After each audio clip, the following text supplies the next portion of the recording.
परमेश्वर के अति पवित्र नाम को महिमा मिले। आज क्रिश्चियन लाइफ चैनल के द्वारा आपके साथ रूबरू होने का एक मौका मिला। मेरे जीवन के प्रति आपके साथ शेयर करने के लिए मैं बहुत खुश हूँ। मेरे 14 साल की उम्र में एक अद्भुत निर्णय लेने के लिए खुदा ने मुझे सहायता किया। वैसे तो मैं एक मसीही परिवार में पैदा हुए, नामधारी मसीही हम बोल सकते, उस रीति का एक जीवन बिताते आए। 14 साल की उम्र में कभी गलत नहीं होया, ऐसे एक निर्णय अपने जीवन में लिया। वो यीशु मसीह को कबूल किया, अपने उद्धारकर्ता माना और अपने जीवन यीशु मसीह के साथ शुरू किया। छोटे ही उम्र में आगे को क्या बनना है, मेरे जीवन में क्या मेरे प्रति परमेश्वर की इच्छा है, इसको ढूंढने का मौका मिला। इस कारण से मेरा स्कूल के पढ़ाई के तुरंत बाद बाइबल कॉलेज जाने के लिए मौका मिला। बाइबल कॉलेज में रहते हुए उत्तर भारत के प्रति मेरे अंदर एक दर्शन, एक बोझ निकला आया कि किसी न किसी रीति से सेवकाई के लिए, यीशु मसीह का सुसमाचार फैलाने के लिए, सेवा करने के लिए उत्तर भारत आना है। वो चाहत इतना बढ़ गया था। मैं 1991 में केरल छोड़कर एक मिशन सफ़र शुरू किया, जो मुझे पंजाब में आकर रुकना पड़ा। उस समय फिल्म मिनिस्ट्री किया।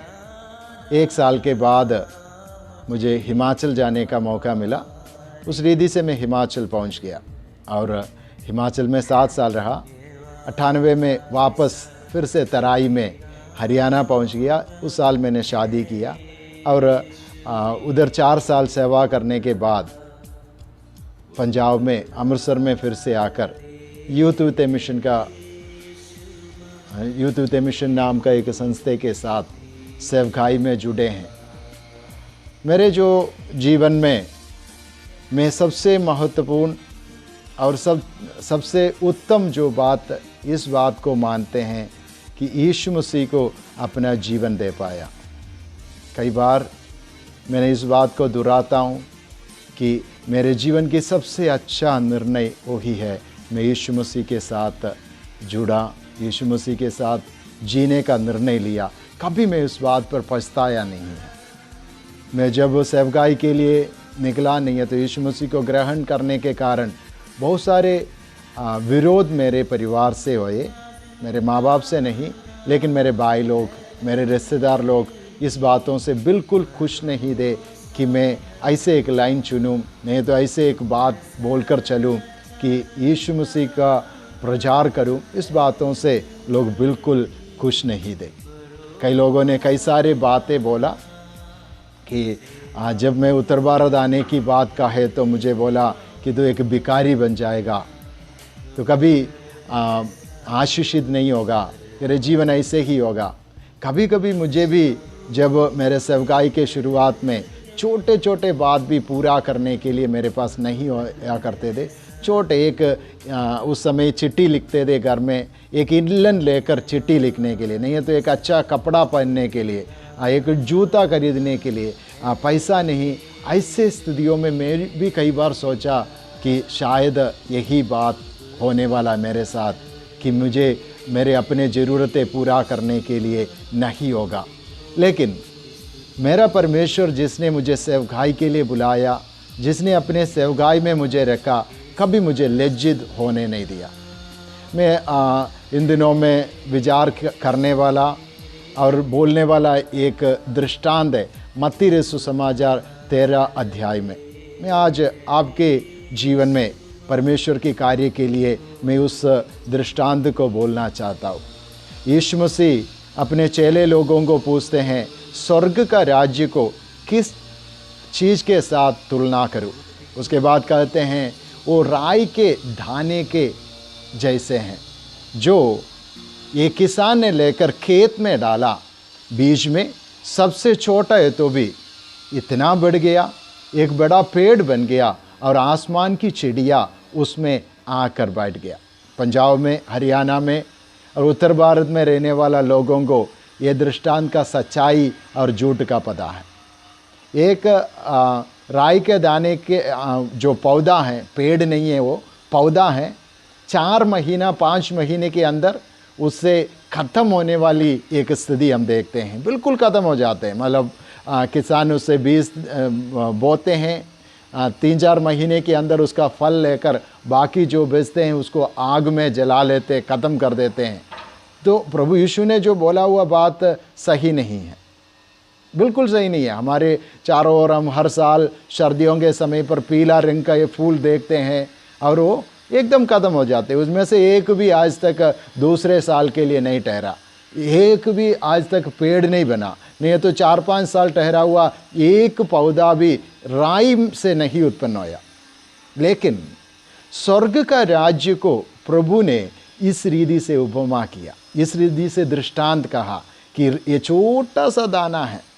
शायद और किसी पेड़ के प्रति, आम का गुठली के प्रति बोले तो हम लोग मानने दे, हमें पता आम उतना बड़ा हो जाएगा, नहीं तो जामुन की गुठली है तो भी हम मान जाने दे, और किसी पेड़ का बीज है तो भी मान जाने दे, मानने के लिए भी मुश्किल है। लेकिन याद रखना, यही बात मेरे जीवन में हुई।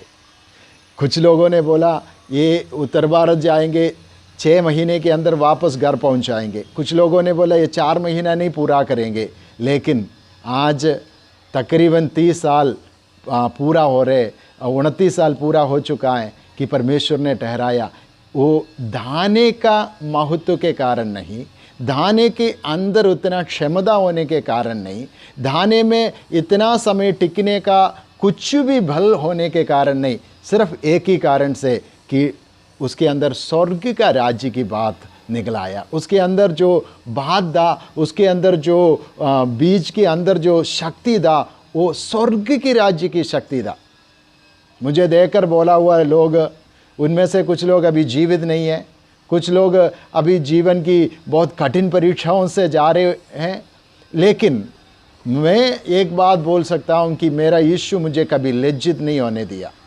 हर बातों की इंतजाम करते हुए, हर बात पर मदद करते हुए, हर वक्त अद्भुत रीति से चलाते हुए आज तक लेकर आया। अभी तक परमेश्वर की अद्भुत हाथ संग रखते हुए अद्भुत रीति से हर एक बात के लिए उपाय किया, छोटे बात से लेकर बड़े बात तक, हर बात पर परमेश्वर की उस अद्भुत उपाय को अद्भुत तरीके से इंतजाम करते हुए वो ले चला।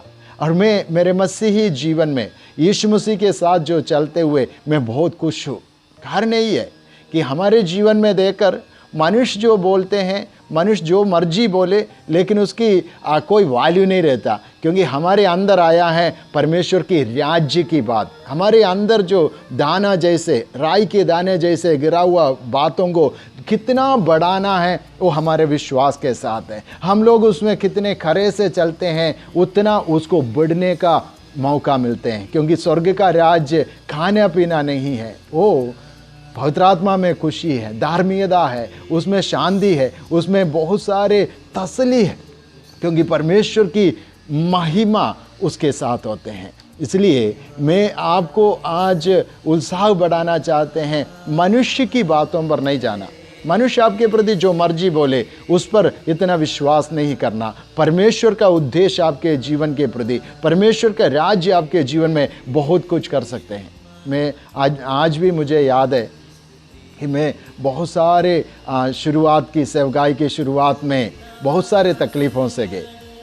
कोई संस्था मुझे मदद करने के लिए नहीं था, ना मेरे परिवार वाले मेरे साथ दिया। और मैं आज भी मुझे याद है कि मैं पहली बार उत्तर भारत से वापस केरल गया हुआ बात, मेरे अपने गांव में गए, उस बात मुझे आज भी याद है। उस समय मैं आकर 1.5 साल के बाद मैं पहली बार उत्तर भारत से मेरे परिवार से मिलने का इच्छा के कारण मैं वापस जा रहे थे। उस समय ट्रेन जो था दिल्ली से पकड़ने दे, मैं दिल्ली पहुंच गया ट्रेन लेने के लिए। उस समय बाबरी मस्जिद का गिरने के कारण हड़ताल चल रहे थे, बहुत मुश्किल से ट्रेन में बैठा, बहुत मुश्किल से ट्रेन आगे को चला, बार बार जगह जगह पर रुक कर बहुत लेट हो गई।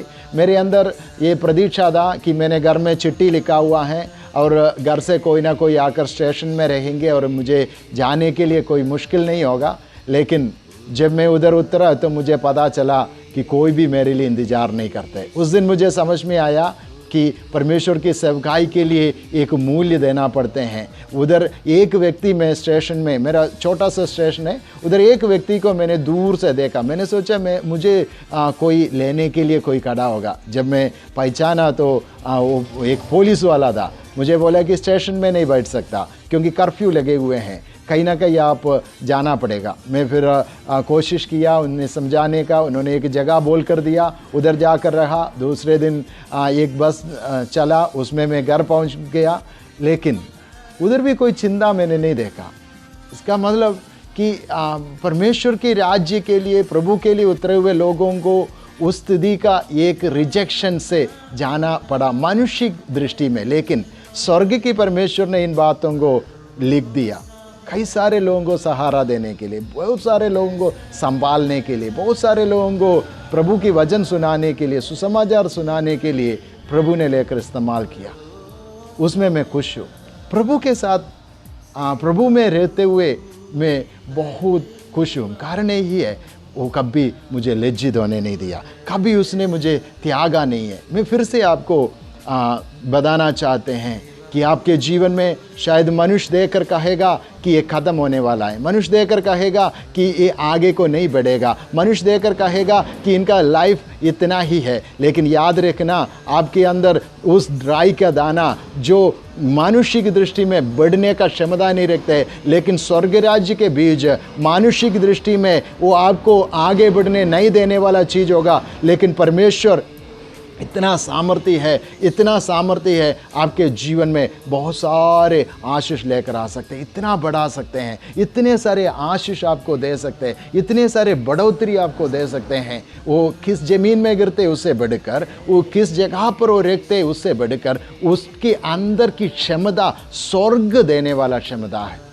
मैं ना हिंदी जानते थे, ना पंजाबी जानते थे, ना अंग्रेजी जानते थे, लेकिन प्रभु ने समय समय पर क्षमता दिया जो नष्ट होने नहीं दिया। मैं आज आपको एनकरेज करना चाहते, उत्साह बढ़ाना चाहते, प्रभु में बने रहो। उस यीशु कभी आपको लज्जित होने नहीं देंगे, उस यीशु कभी आपको नाश होने नहीं देगा, उस यीशु आपको कभी त्यागेगा नहीं, आपको कभी अनाथ नहीं छोड़ेंगे। प्रभु आपको आशीष दे। इस वचन आपके जीवन में, मेरे जो गवाही आपके जीवन में उन्नति और आशीष लेकर आए। प्रभु की महिमा करते हुए प्रभु में हम मिलकर आगे बढ़ते जाएंगे। प्रभु आपको आशीष दे।